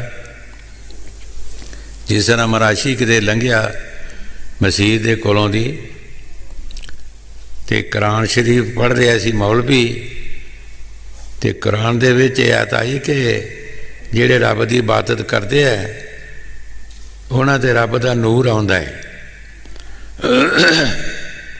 ਮਰਾਸ਼ੀ ਨੇ ਘਰ ਜਾ ਕੇ ਮਰਾਸ਼ਣ ਨੂੰ ਕਿਹਾ ਕਿ ਮੈਂ ਅੱਜ ਇਬਾਦਤ ਕਰਨੀ ਹੈ ਖੁਦਾ ਦੀ, ਅਤੇ ਤੂੰ ਦੇਖੀ ਮੇਰੇ 'ਤੇ ਨੂਰ ਆਉਂਦਾ ਕਿ ਜਾਂ ਨਹੀਂ।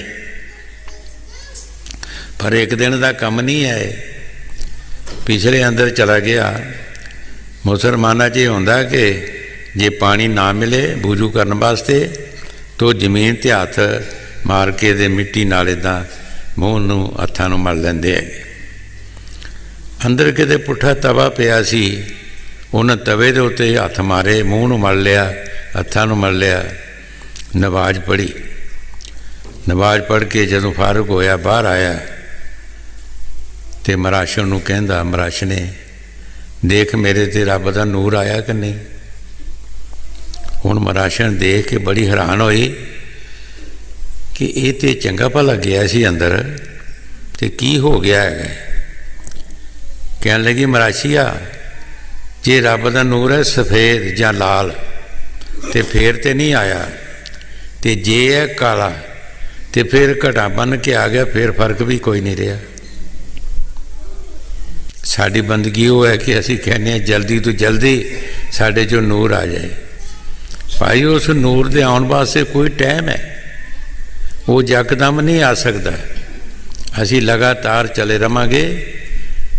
ਜਿਸ ਤਰ੍ਹਾਂ ਤੁਸੀਂ ਕਿਸੇ ਪੌਦੇ ਦੀ ਮਿਸਾਲ ਲਾਓ, ਕਿਸੇ ਪੌਦੇ ਨੂੰ ਅਸੀਂ ਲਗਾਉਂਦੇ ਹਾਂ, ਉਹਦੀ ਪਰਵਰਿਸ਼ ਕਰਦੇ ਹਾਂ, ਪਰ ਜੇ ਕੋਈ ਉਸ ਨੂੰ ਜਾਨਵਰ ਉੱਤੋਂ ਖਾ ਜਾਂਦਾ ਹੈ ਅਤੇ ਉਹਨੂੰ ਫਿਰ ਟਾਈਮ ਲੱਗਦਾ ਹੈ ਪੌਂਗਣ ਦਾ।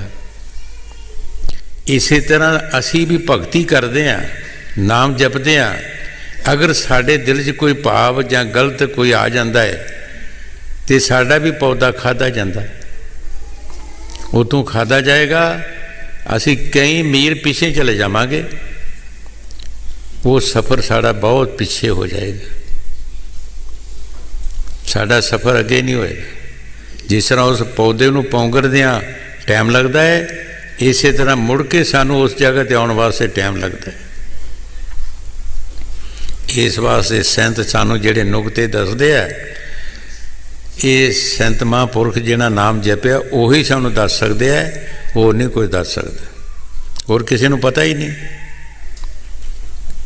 ਜੇ ਪੌਦੇ ਦੇ ਉੱਤੋਂ ਸਿਰੇ ਤੋਂ ਖਾ ਜਾਵੇ, ਕੋਈ ਬੱਕਰੀ ਖਾ ਜਾਂਦੀ ਹੈ, ਕੋਈ ਪਸ਼ੂ ਖਾ ਜਾਂਦਾ ਹੈ, ਅਤੇ ਤੁਸੀਂ ਜਾਣਦੇ ਹੀ ਹੋ ਕਿ ਉਸ ਪੌਦੇ ਨੂੰ ਮੁੜ ਕੇ ਪੌਂਗਣ ਵਾਸਤੇ ਕਿਤਨਾ ਟਾਈਮ ਲੱਗਦਾ ਹੈ।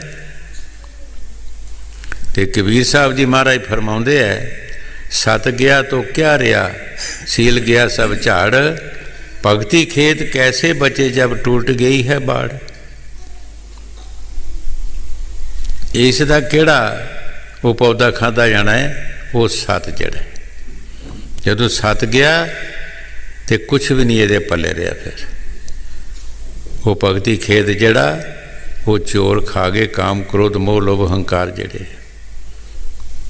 ਇਸ ਵਾਸਤੇ ਸੰਤ ਸਾਨੂੰ ਸਮਝਾਉਂਦੇ ਹੈ, ਬੜੇ ਤਰੀਕੇ ਨਾਲ ਸਾਨੂੰ ਸਮਝਾਉਂਦੇ ਹੈ ਕਿ ਭਾਈ ਜਰਾ ਧਿਆਨ ਰੱਖੋ ਆਪਣੇ ਆਪ 'ਤੇ।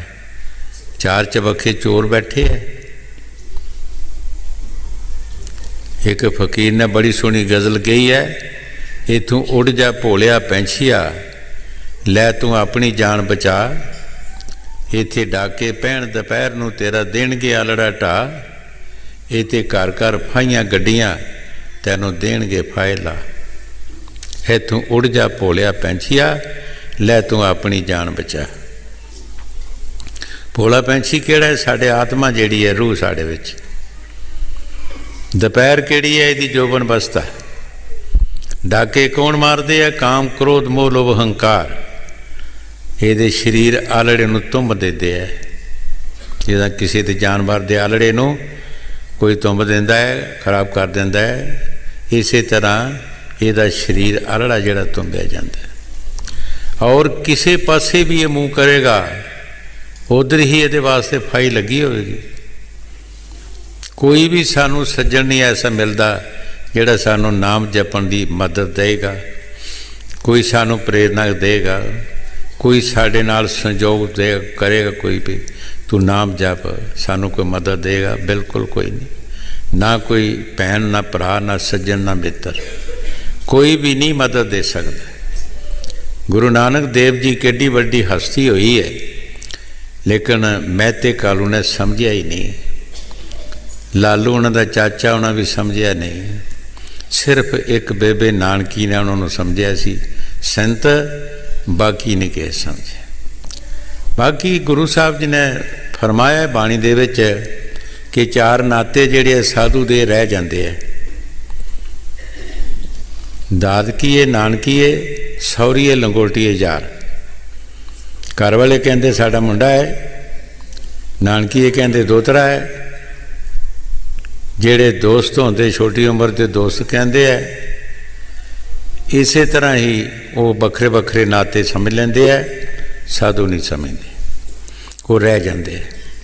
ਕੋਈ ਬਿਰਲਾ ਹੈ ਜੇ ਸਮਝੇ ਤੇ, ਨਹੀਂ ਤਾਂ ਗੁਰੂ ਸਾਹਿਬ ਦੀ ਬਾਣੀ 'ਚ ਲਿਖਿਆ ਹੈ ਗੁਰੂ ਨਾਨਕ ਦੇਵ ਨੇ ਕਿ ਚਾਰ ਨਾਤੇ ਜਿਹੜੇ ਹੈ ਇਹਨਾਂ 'ਚ ਵਿਸ਼ਵਾਸ ਨਹੀਂ, ਅਤਵਾਰ ਨਹੀਂ ਆਉਂਦਾ, ਨਾ ਇਹ ਸਮਝਦੇ ਹੈਗੇ, ਇਹ ਰਹਿ ਜਾਂਦੇ ਹੈਗੇ।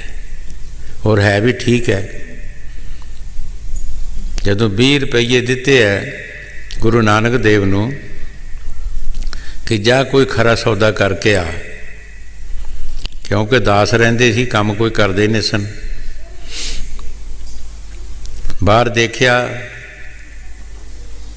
ਸਾਧੂ ਬੈਠੇ ਸੀ, ਕਮਾਈ ਵਾਲੇ ਸਾਧੂ ਸਨ। ਸੋਚਿਆ ਦਿਲ ਦੇ ਵਿੱਚ ਕਿ ਜੇ ਇਹਨਾਂ ਨੂੰ ਅੰਨ ਪਾਣੀ ਲਿਆ ਕੇ ਖਵਾ ਦਈਏ, ਇਹਦੇ ਨਾਲੋਂ ਹੋਰ ਖਰਾ ਸੌਦਾ ਕਿਹੜਾ ਹੈ। ਬਾਜ਼ਾਰੋਂ ਲੈ ਕੇ ਅੰਨ ਪਾਣੀ ਉਹਨਾਂ ਨੂੰ ਖਵਾ ਦਿੱਤਾ, ਆਪ ਘਰ ਆ ਗਏ। ਮੈਂ ਤੇ ਕਾਲੂ ਨੇ ਚਪੇੜਾਂ ਮਾਰੀਆਂ, ਜੋ ਕੁਝ ਕਹਿਣਾ ਸੀ ਕਿਹਾ ਕਿ ਤੂੰ ਰੁਪਈਏ ਹੀ ਬਰਬਾਦ ਕਰ ਆਇਆ। ਲੇਕਿਨ ਉਹਨਾਂ ਜੋ ਖਰਾ ਸੌਦਾ ਕਰਨਾ ਸੀ ਕੀਤਾ। ਇਸੇ ਤਰ੍ਹਾਂ ਨਾਮਦੇਵ ਜੀ ਮਹਾਰਾਜ ਉਦਾਸ ਰਹਿੰਦੇ ਸਨ ਤੇ ਘਰਦਿਆਂ ਨੇ ਕਿਹਾ ਕਿ ਤੁਸੀਂ ਕੋਈ ਕੰਮ ਨਹੀਂ ਕਰਦੇ, ਤੁਸੀਂ ਕੱਪੜਾ ਕਿਸੇ ਨੂੰ ਉਧਾਰਾ ਹੀ ਦੇ ਆਓ।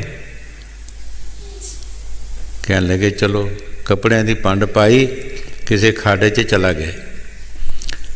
ਇੱਕ ਇੱਕ ਪੱਥਰ ਤੇ ਇੱਕ ਇੱਕ ਕੱਪੜਾ ਰੱਖ ਦਿੱਤਾ, ਸਾਰੇ ਕੱਪੜੇ ਪੱਥਰਾਂ ਦੇ ਉੱਤੇ ਰੇੜ ਦਿੱਤੇ ਤੇ ਇੱਕ ਪੱਥਰ ਪਾ ਪੱਕੇ ਦਾ ਲੈ ਕੇ ਆ ਗਏ ਘਰ। ਲੋਕਾਂ ਨੇ ਆ ਕੇ ਦੱਸਿਆ ਉਹਨਾਂ ਦੇ ਮਾਤਾ ਪਿਤਾ ਨੂੰ ਕਿ ਇਹ ਤੇ ਕੱਪੜੇ ਸਾਰੇ ਲੋਕ ਚੁੱਕ ਕੇ ਲੈ ਗਏ ਨੇ, ਤੁਸੀਂ ਪੈਸੇ ਕਿਹਦੇ ਕੋਲੋਂ ਲੈਣੇ ਆ? ਤੁਸੀਂ ਪੈਸੇ ਕਿੱਥੋਂ ਲੈਣੇ ਆ? ਕੱਪੜੇ ਤੇ ਲੈ ਵੀ ਗਏ ਲੋਕ, ਉਹ ਖੱਡ ਦੇ ਵਿੱਚ ਛੱਡ ਕੇ ਆਏ ਆ। ਨਾਮਦੇਵ ਤੂੰ ਕਿੱਥੇ ਕੱਪੜੇ ਦੇ ਆਇਆ? ਮੈਂ ਦੇ ਆਇਆ ਜੀ, ਜ਼ਬਾਨ ਤੇ ਲਿਆਂਦਾ 8 ਦਿਨਾਂ ਨੂੰ ਉਹਨਾਂ ਨੇ ਕਿਹਾ ਪੈਸੇ ਦੇ ਦਿਆਂਗੇ ਅਸੀਂ। ਤੁਸੀਂ 8 ਦਿਨ ਦੇਖੋ, ਮੈਂ ਜ਼ਬਾਨ ਤੇ ਹੀ ਲਿਆਂਦਾ ਹੈਗਾ। ਪਾ ਪੱਕੇ ਦਾ ਪੱਥਰ ਲੈ ਕੇ ਚੁੱਕ ਕੇ। ਹੁਣ ਉਹ ਕਹਿਣ ਵੀ ਲੈਣੇ ਕਿਹਦੇ ਕੋਲੋਂ ਨੇ ਪੈਸੇ? ਕੱਪੜੇ ਤੇ ਲੋਕੀ ਲੈ ਗਏ ਹੈ ਤੇ ਪੈਸੇ ਕਿਹਨੇ ਦੇਣੇ ਹੈ? ਕਹਿੰਦੇ ਜੀ 8 ਦਿਨ ਤੁਸੀਂ ਦੇਖੋ, 8 ਦਿਨਾਂ ਨੂੰ ਅਸੀਂ ਹੁਣ ਬੋਲ ਕੀਤਾ ਮੇਰੇ ਨਾਲ, 8 ਦਿਨ ਦੇ ਪੈਸੇ ਦੇਣਗੇ। 8 ਦਿਨ ਜਲੇ ਹੋਏ, ਉਹ ਪਾ ਪੱਕੇ ਦਾ ਪੱਥਰ ਜਿਹੜਾ ਸੋਨੇ ਦਾ ਬਣ ਗਿਆ, ਸੋਨੇ ਦਾ ਬਣ ਗਿਆ। ਤੇ ਕਹਿਣ ਲੱਗੇ ਆਪਣੇ ਮਾਤਾ ਪਿਤਾ ਨੂੰ ਕਿ ਇਹਦੇ ਨਾਲੋਂ ਜਿੰਨੇ ਦੇ ਕੱਪੜੇ ਹੈਗੇ ਉਹਨਾਂ ਸੋਨਾ ਕੱਟ ਲਓ ਤੇ ਬਾਕੀ ਮੈਂ ਜ਼ਮਾਨਤੀ ਉੱਥੇ ਹੀ ਛੱਡਣ ਜਾਣਾ। ਫਿਰ ਜਿੰਨੇ ਦੇ ਤੁਹਾਡੇ ਕੱਪੜੇ ਇੰਨਾ ਕੱਟ ਲਓ ਇਹਦੇ ਨਾਲ। ਫਕੀਰ ਕੋਈ ਅੰਦਰੋਂ ਤਾਕਤ ਆਉਂਦੀ ਹੈ, ਅੰਦਰੋਂ ਹੋਮਦੇ ਗੁਣਾਂ ਦੇ ਸੈਂਤ ਗੁਥਲੇ ਗੱਲਾਂ ਕਰਦੇ ਨੇ, ਝੱਲ ਮਚੱਲੀਆਂ, ਉਹ ਹਲਬਲੱਲੀਆਂ ਗੱਲਾਂ ਕਰਦੇ ਨੇ ਜਿਹੜੀਆਂ ਕਿਸੇ ਦੁਨੀਆਦਾਰ ਨੂੰ ਸਮਝ ਵੀ ਨਹੀਂ ਆਉਂਦੀ। ਮਗਰ ਉਹਨਾਂ ਦੇ ਅੰਦਰ ਉਹ ਨਾਮ ਦੀ ਤਾਕਤ ਹੁੰਦੀ ਹੈ। ਇਹ ਰਿਸ਼ਤੇ ਜਿਹੜੇ ਗੁਰੂ ਸਾਹਿਬ ਜੀ ਫਰਮਾਉਂਦੇ ਸਭ ਰਿਸ਼ਤੇ ਰਹਿ ਜਾਂਦੇ ਹੈ। ਕੋਈ ਹੀ ਰਿਸ਼ਤਾ ਜਿਹੜਾ ਹੈ ਉਹੀ ਸਮਝਦਾ, ਨਹੀਂ ਤਾਂ ਨਹੀਂ। ਹਾਂਜੀ।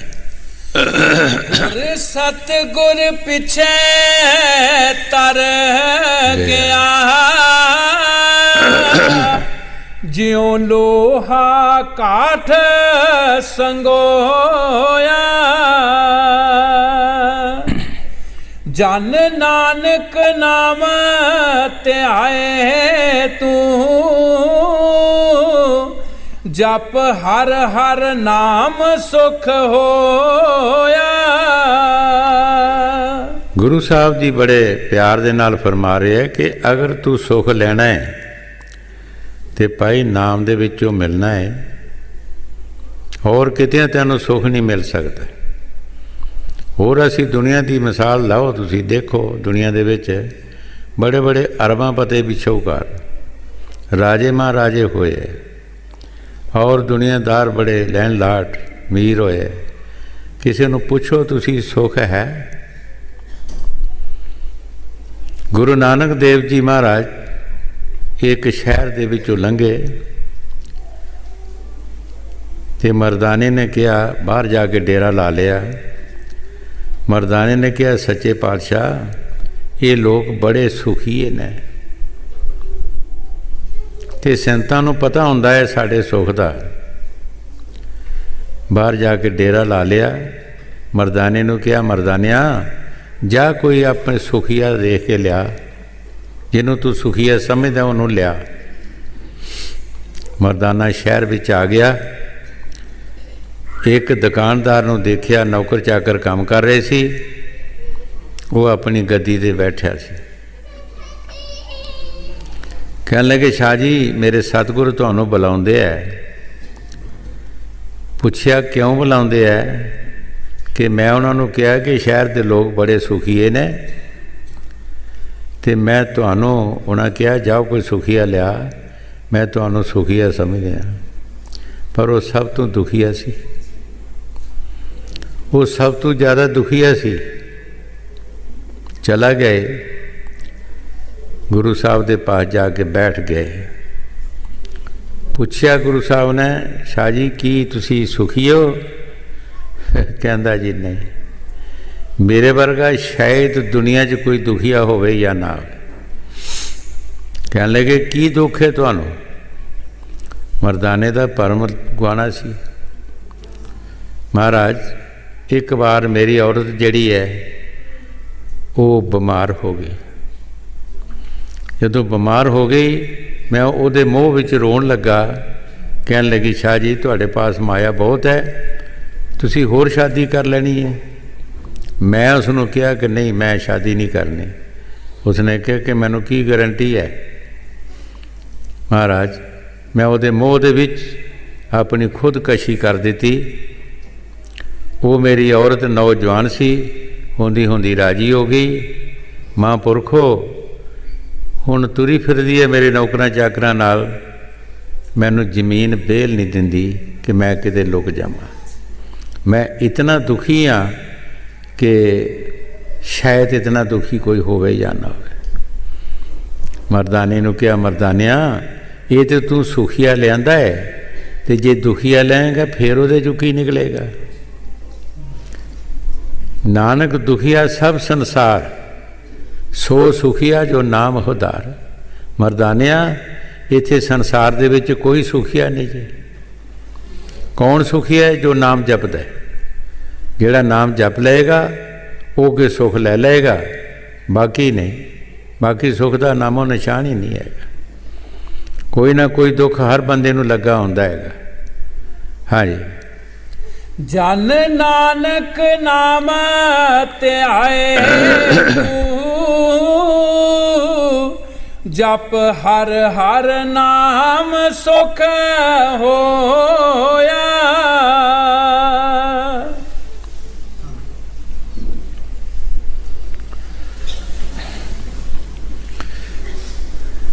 ਕੱਲ੍ਹ ਵੀ ਦੱਸਿਆ ਸੀ ਕਿ ਰੋਜ਼ ਹੀ ਅਸੀਂ ਖਾਣਾ ਖਾਂਦੇ ਹਾਂ, ਗੁੱਸਾ ਨਹੀਂ ਕਰਨਾ ਚਾਹੀਦਾ।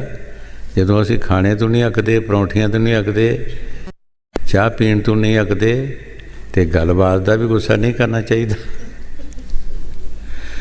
ਕੱਲ੍ਹ ਵੀ ਦੱਸਿਆ ਸੀ ਕਿ ਆਪਣੇ ਤੋਂ ਬੜੇ ਬਜ਼ੁਰਗਾਂ ਦਾ ਆਦਰ ਮਾਣ ਕਰਨਾ ਸਾਡਾ ਫਰਜ਼ ਹੈ।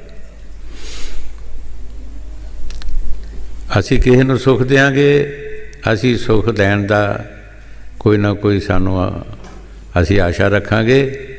ਜੇ ਸੁੱਖ ਨਹੀਂ ਦਿਆਂਗੇ ਤਾਂ ਅਸੀਂ ਸੁੱਖ ਦੀ ਆਸ਼ਾ ਰੱਖਣਾ ਬਹੁਤ ਫਜ਼ੂਲ ਹੈ। ਸਾਨੂੰ ਆਪਣੇ ਤੋਂ ਬੜੇ ਬਜ਼ੁਰਗਾਂ ਦਾ ਆਦਰ ਮਾਣ ਕਰਨਾ ਬਹੁਤ ਜ਼ਰੂਰੀ ਹੈ।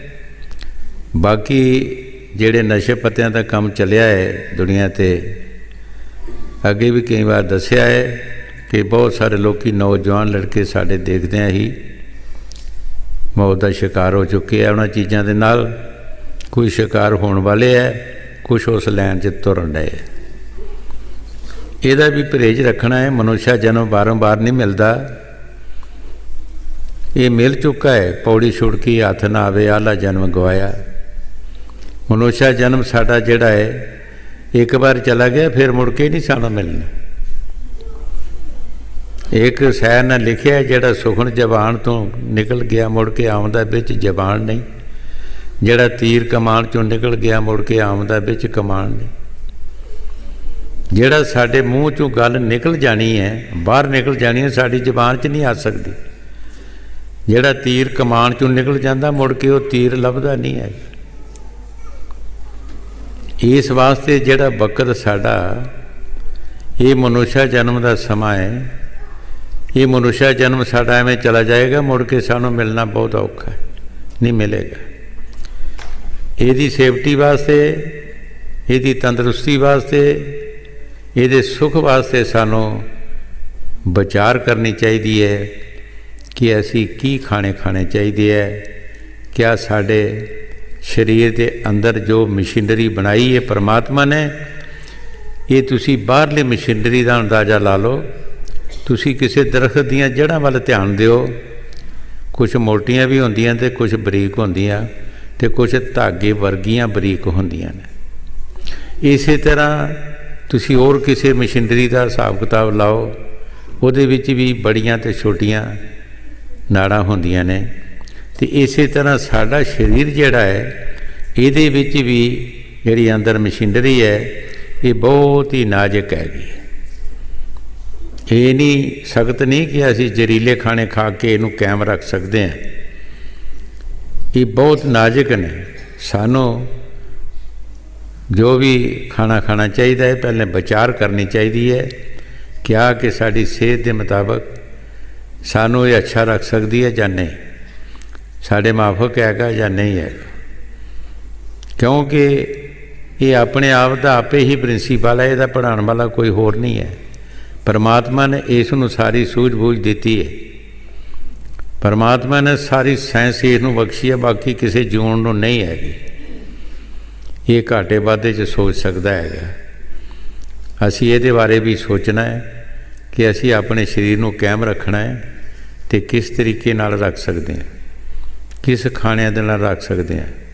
ਐਸੇ ਵੀ ਖਾਣੇ ਖਾਧੇ ਜਾਂਦੇ ਹੈ ਜਿਨ੍ਹਾਂ ਦੇ ਨਾਲ ਬਿਮਾਰੀਆਂ ਲੱਗ ਜਾਂਦੀਆਂ ਨੇ, ਉਹ ਬਿਮਾਰੀਆਂ ਦਾ ਇਲਾਜ ਵੀ ਨਹੀਂ ਹੁੰਦਾ, ਡਾਕਟਰ ਵੀ ਜਵਾਬ ਦੇ ਦਿੰਦੇ ਹੈ।